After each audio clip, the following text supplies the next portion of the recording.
जी सुनिए, राहुल का टिफिन दे आइए उसके ऑफिस में। राहुल की माँ बोली, क्या राहुल आज साथ में टिफिन लेकर नहीं गया? आज उसके ऑफिस में मीटिंग थी बॉस के साथ सवेरे सवेरे, इसलिए बिना टिफिन के ही वो चला गया। ठीक है, मैं दे आता हूँ।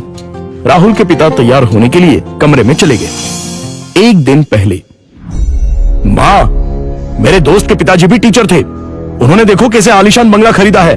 नहीं तो मेरे पापा, हम आज भी इस किराए के मकान में रहते हैं। राहुल गुस्से से बोला। राहुल, तुम्हें पता नहीं शायद, पर तुम्हारे पापा घर में सबसे बड़े थे, इसलिए 2 बहन और 2 भाइयों की शादी उन्हें ही करनी थी, और साथ में तुम्हारी पढ़ाई का खर्चा, और तुम्हारी बड़ी बहन की शादी भी तो थी।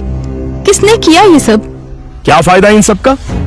उनके भाई बहन अब बंगले में रहते हैं। कभी उन्होंने सोचा है कि अपना भाई किराए के मकान में रहता है तो उसके लिए एक छोटा सा घर खरीद के दे दे? ये सुनकर माँ की आंखों में आंसू आ गए। उन्हें समझ नहीं आ रहा था कि जन्म दिया बेटा अपने बाप के बारे में ऐसी बातें कर रहा है। फिर माँ बोली, तुम्हारे पिता ने अपना कर्तव्य निभाया, अपने भाई बहनों से कभी किसी चीज की उम्मीद नहीं की।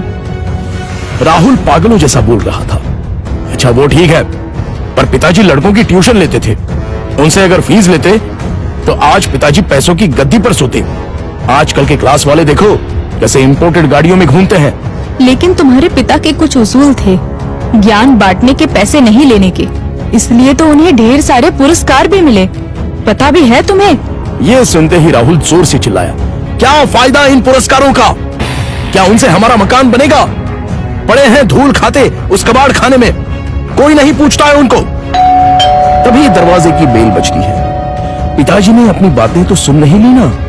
इस डर से राहुल का चेहरा उतर गया, लेकिन पिताजी किसी से बात किए बिना ही अपने कमरे में चले गए। ये था कल का झगड़ा, और आज मोहनलाल ने साइकिल को टिफिन लगाया और कड़ी धूप में राहुल के ऑफिस पहुंच गए। कड़ी धूप होने के कारण वो थक गए थे। ऑफिस पहुंचने पर उनको सिक्योरिटी गार्ड ने रोका। राहुल सर को टिफिन देना था, क्या मैं अंदर जा सकता हूं? मोहनलाल ने पूछा। अभी नहीं दे सकते, वो बॉस के साथ मीटिंग में है। जब मीटिंग खत्म होगी तब दे देना। चलो यहां से हटो, बॉस तुम्हें देखना नहीं चाहिए। अगर बॉस को दिख गए तो मेरी हालत खराब हो जाएगी। चलो जाओ उधर, गार्ड बोला। मोहनलाल कुछ ही दूरी पर धूप में खड़े रहे। मीटिंग 1 घंटे से ऊपर तक चली। उनके पैर में दर्द होने लगा। तभी ऑफिस के केबिन का दरवाजा खुलने की आवाज आई।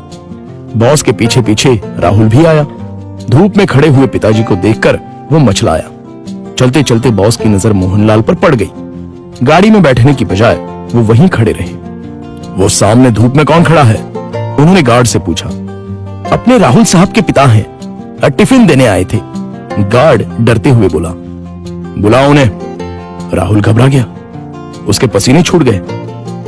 उसे अपने पिता पर बहुत गुस्सा आया। गार्ड के बुलावे पर मोहनलाल अंदर आए। बॉस उनके पास गए और बोले, आप मोहनलाल सर हैं ना? सरकारी स्कूल में आप ही टीचर थे ना? हाँ, पर आप कैसे पहचानते हैं मुझे? कुछ समझने से पहले ही बॉस ने मोहनलाल के पैर छुए। राहुल और सब लोग ये देखकर हक्का बक्का रह गए। सर, मैं विजय, आपका स्टूडेंट था। आप मुझे पढ़ाने के लिए घर आते थे। हाँ, याद आया।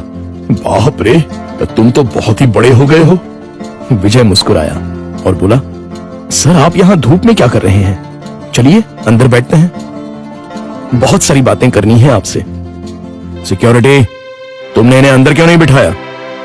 सिक्योरिटी ने शर्म के मारे गर्दन नीचे कर दी और बोला, सॉरी सर, गलती हो गई।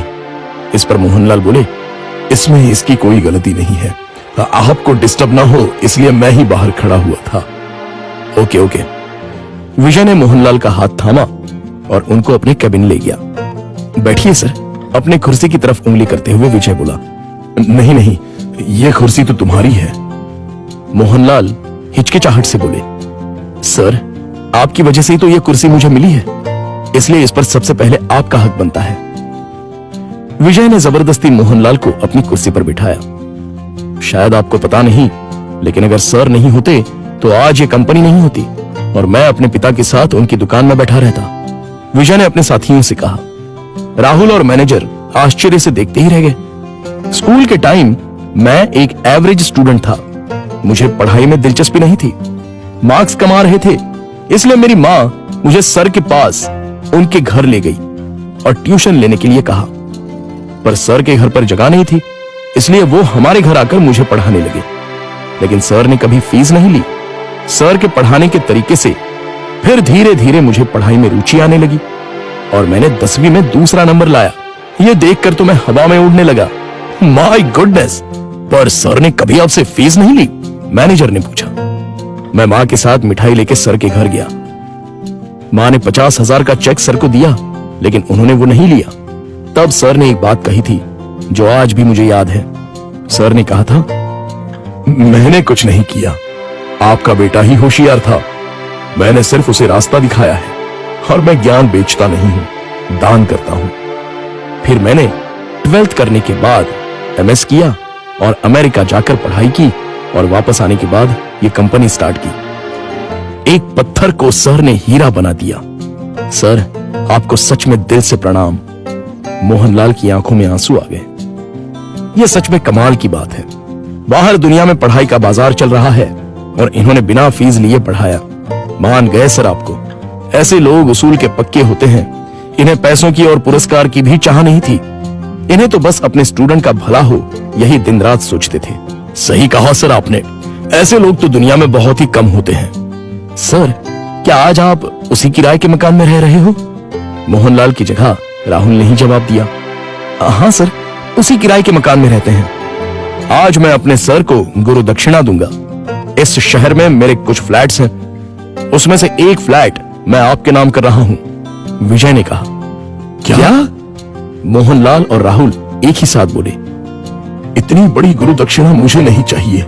मोहनलाल बोले, सर प्लीज ना मत कहिए। काम के चक्कर में मैं अपनी गुरु दक्षिणा देना भूल गया था। बहुत बहुत शुक्रिया सर। शुक्रिया मुझे नहीं, अपने पिता को कहो और मुझसे एक वादा करो कि तुम अपने पिता के अंतिम सांस तक उनके साथ रहोगे। हाँ सर, मैं वादा करता हूं। राहुल इमोशनल हो गया और उसकी आंखों से आंसू आ गए। तो दोस्तों, आपसे गुजारिश है कि कभी भी अपने पिता से यह मत पूछिए कि उन्होंने आपके लिए क्या किया और क्या कमाया है। जो कुछ कमाना है वो अपने दम पे कमाओ। उन्होंने हमें जो पढ़ाई और संस्कार दिए हैं वही आपको कमाने में मदद करेंगे। धन्यवाद।